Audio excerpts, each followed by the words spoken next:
Okay, Assalamualaikum warahmatullahi wabarakatuh. I am Nazifpri Etrariadi from International Accounting ANDALAS University. In this video, I want to talk about sales and collection cycle audit, test of control, and substantive test of transaction. Okay, the next slide. Okay, first we gonna talk about accounts and account and classes of transaction in the sales and collection cycle. There are five of transaction in the sales and collection cycle. The first is sales, consists of cash and sales on account, and the second is cash receipt, and the third is sales return and allowance. The fourth is write-off of uncollectible accounts, and the first one is estimate estimate of the bad debt expense. Okay,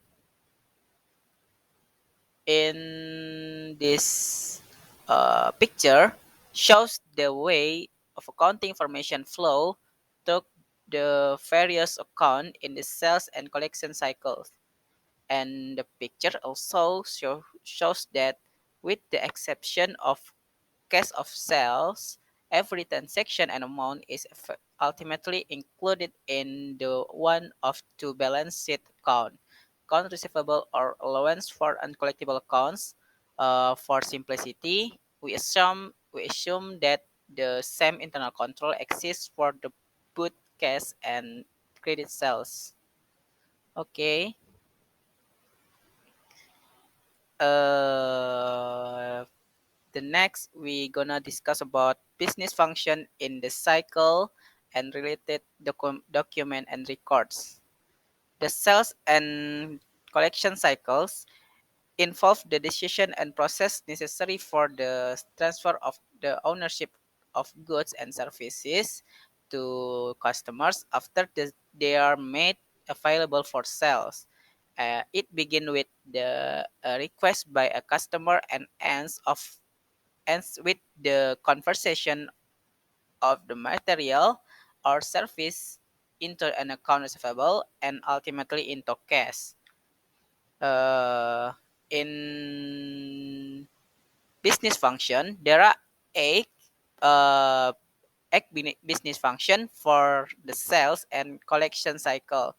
Uh, the eight business function are shown in this table.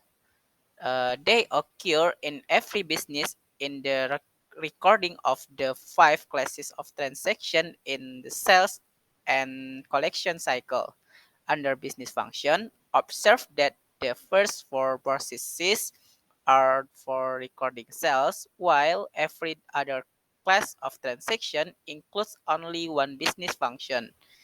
Okay, then the next slide. The first business function is processing customer order. A customer request for a good initiative the entire cycle. Legally, it is an offer to buy goods under specified terms. The receipt of the customer order often result in the immediate creation of a sales order. Uh, there are two order. The first is customer order and the second is sales order. Customer order is a request for merchandise by a customer.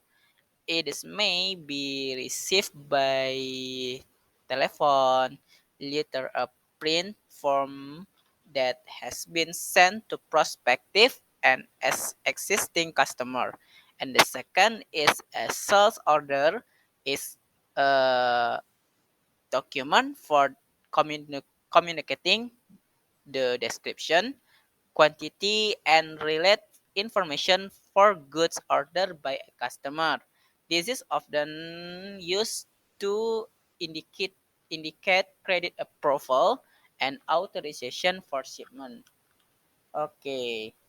After we processing customer order, uh, we we enter to the next business function. The next business function is granting credit. Okay. Before goods are shipped, a properly authorized person must approve credit to the customers for sales on account. Okay, weak practices in credit approval often result in excessive bad debts on an accounts receivable that may be uncollectible. An indication of credit approval on the sales often serves and the approval to ship the goods.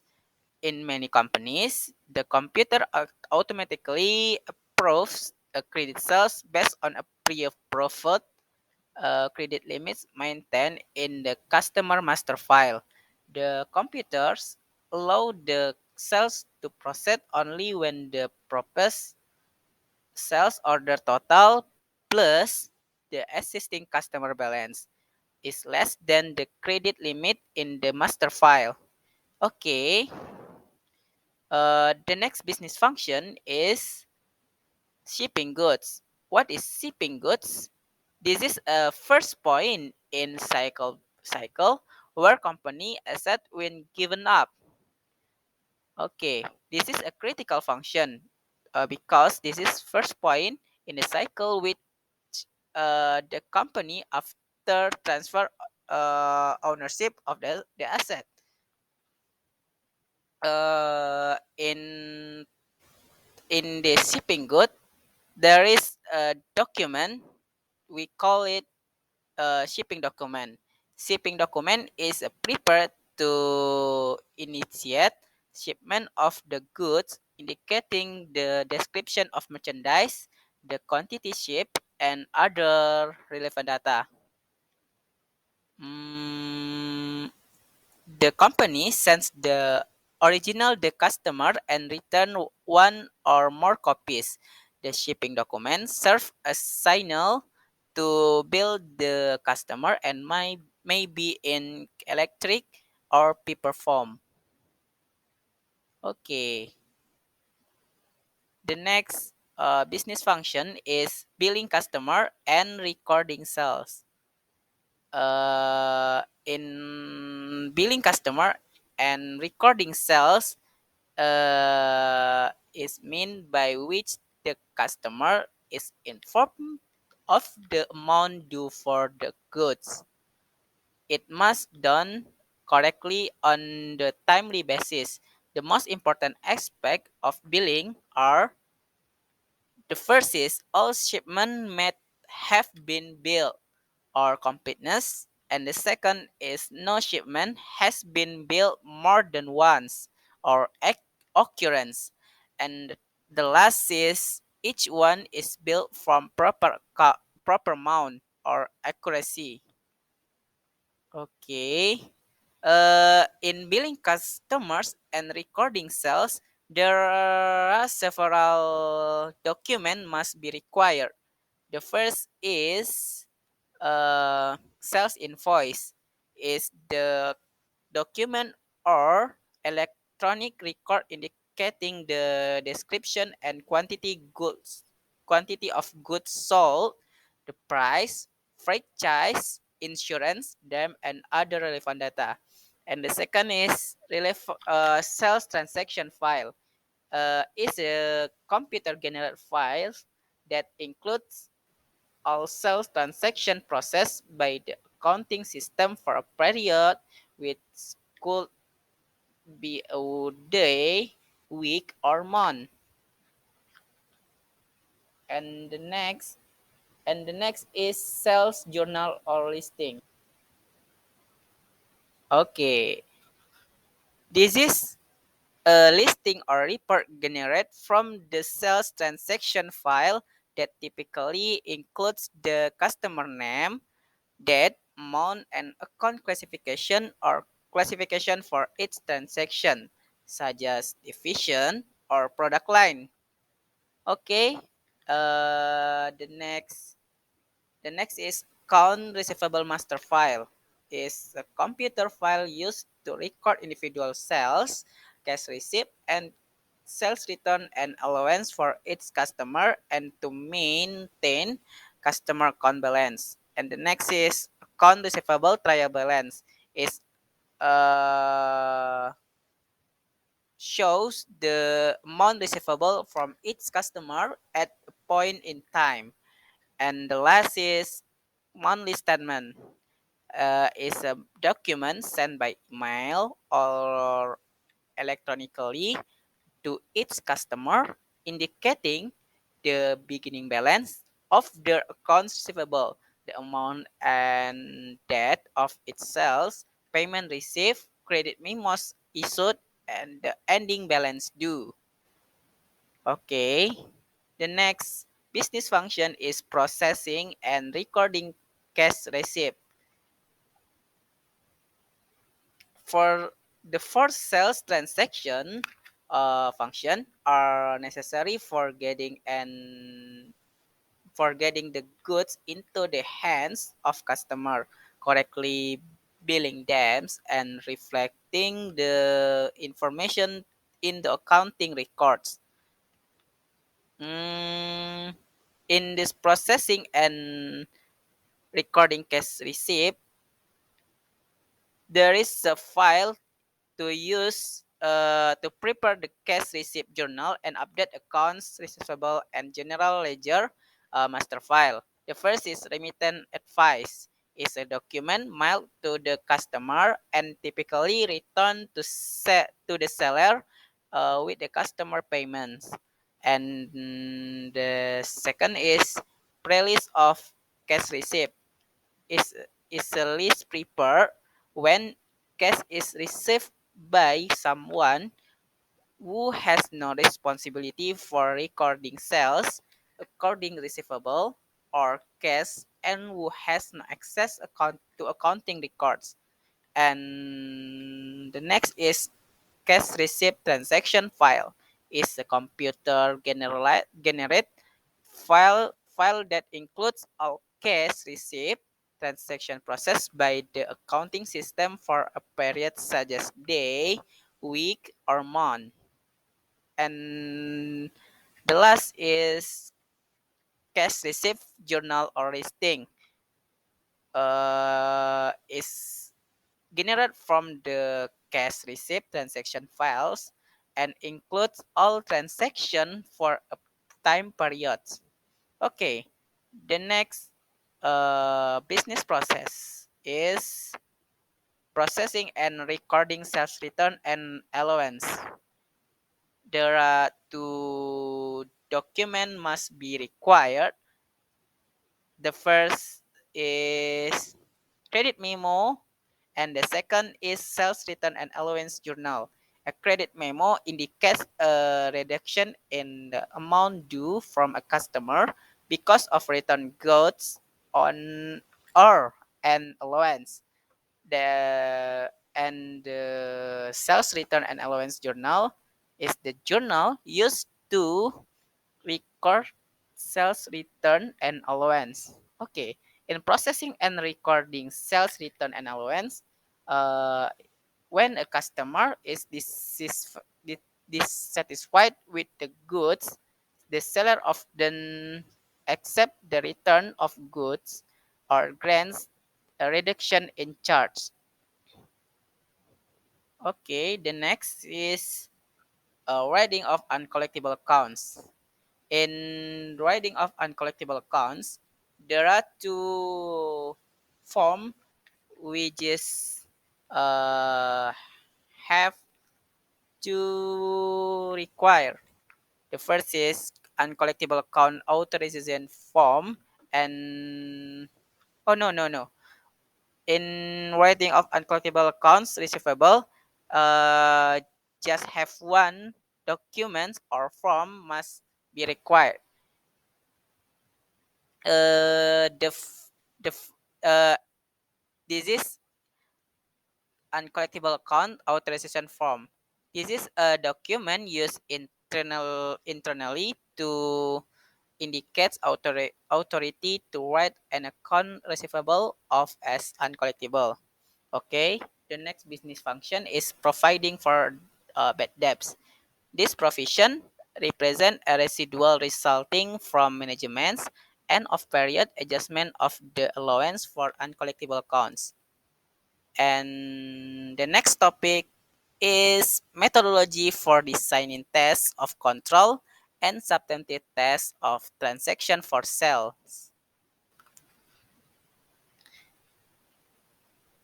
In this slide, there is a diagram that illustrates the methodology for obtaining an understanding of internal control and designing tests of control and substantive tests of transaction for the sales. The content of the diagram was introduced and explained in auditing one. Uh, so uh, so in this topic, we must to understand the internal control cells. In internal controls, in internal control cells, we should to study the client's flowchart, prepare an internal control questionnaires, and perform walkthrough test of cells. Okay. The first is assess, plan, control risk cells. Consists of four steps. The first is framework for assessing control risk. The second is identify key internal control and deficiencies. The third is associate control and deficiencies with the objective. And the last is assess the control risk for each objective. Okay, the next is assess plan control risk cells. There are several that requires. The first is adequate separate of datis, proper authorization, adequate documents and record, pre-number documents, monthly statement, and internal verification procedure. Okay, the next is determine extent of testing control. There are two consists of audits of public companies and audit of non-public companies. And the next is transaction related audits, objective for sales. There are three consists of occurrence. That mean recorded sales are for shipment actually. And the second is completeness. It means as existing sales transaction are record. And the last is accuracy. It means recorded sales are for the amount shipped. Okay. The next is transaction related audit objective for sales. Uh, there are three that requires to transaction related audit objective for sales. Okay, the first is posting and summarization. It means sales transaction are correctly included in the account receivable master file. And the second is classification. Sales transaction are correctly classified. And the last is timing. Uh, it means sales are recorded on the correct dates. Okay, next. Uh, in this uh, in this slide, we're gonna talk about uh, direction of tests for cells. Okay, auditors need to understand the difference between tracing from the source document to the journals and fetching from the journal back and source document. The former test for omitted transaction or objective or completeness objective, and the latter test for non-existence transaction or occurrence objective. Okay, in this slide, there is a diagram that uh, that show uh, that show direction of tests. Okay, i- for example, if the auditor is concerned about the occurrence objective but tests in the wrong direction from shipping documents, the journal, a serious audit deficiency exists. In testing for the other for transaction related audit objective, the direction of the test is usually not relevant. For example, the accuracy of the sales transaction can examine by testing from duplicate sales, invoice, shipping documents, or vice versa. Okay, sales accuracy record the accuracy recording of the sales transaction concern, shipping the amount of good order, accurately billing for amounts of the goods shipped, and accurately recording the amount billed in accounting record. And the second, sales transaction are correctly included in master file and correctly summarized. And the next, record sales are correctly classified. And the next, sales are recorded in the correct dates. Okay, uh, from this topic, we can summarize the methodology for sales.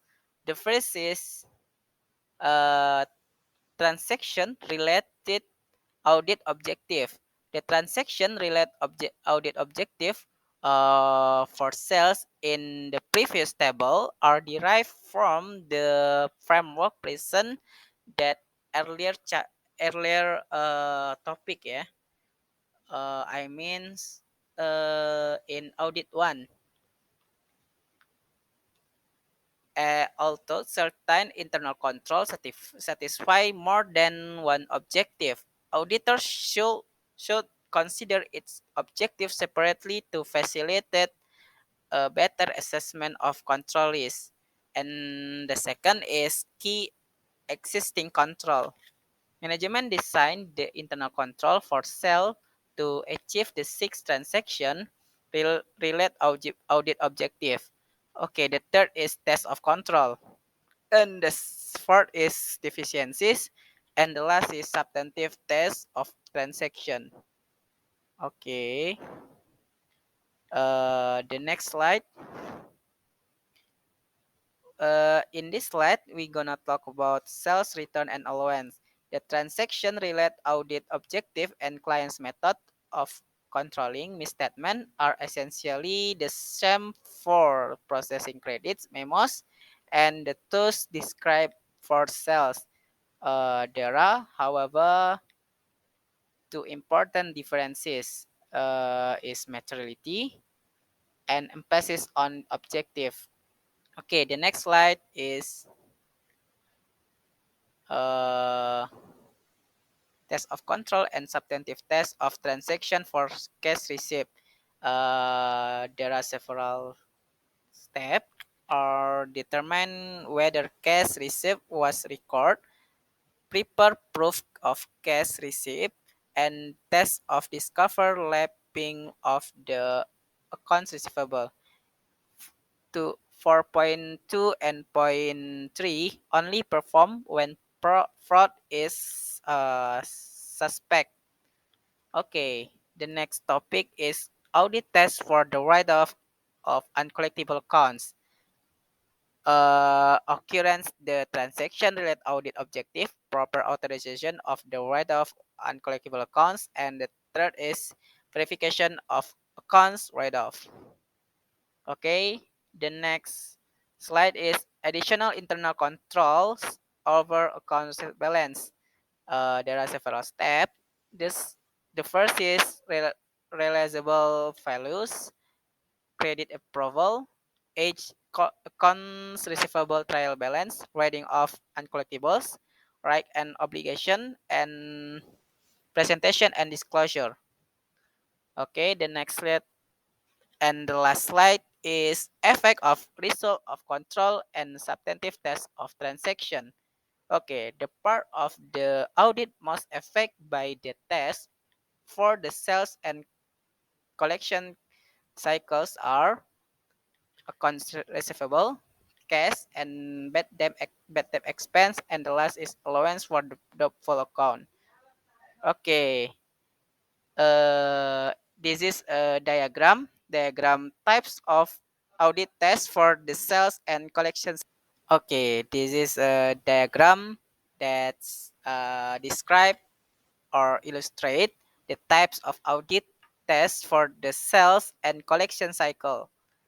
Okay, the result of the test of control and substantive test of transaction have a significant effect on the remainder of the audit, especially on substantive test of details of balance. The part of the audit most affected by the test of control and substantive test of transaction for the sales and collection cycles are balances in accounts receivable, cash and bad debt expense, and allowance for the debtful account. Furthermore, in the test results are unsatisfactory, it is necessary to do additional substantive tests of sales return and allowance, write-off of uncollectible accounts, and processing cash receipt. Auditor of accelerated failure public companies must also consider the impact of the unsatisfactory test result on the audit internal control over financial reporting. Okay, I think that's all. Thank you for your attention, and sorry from if I wrong in my presentation. See you in video or uh, the next meeting. Have a nice day. Assalamualaikum warahmatullahi wabarakatuh.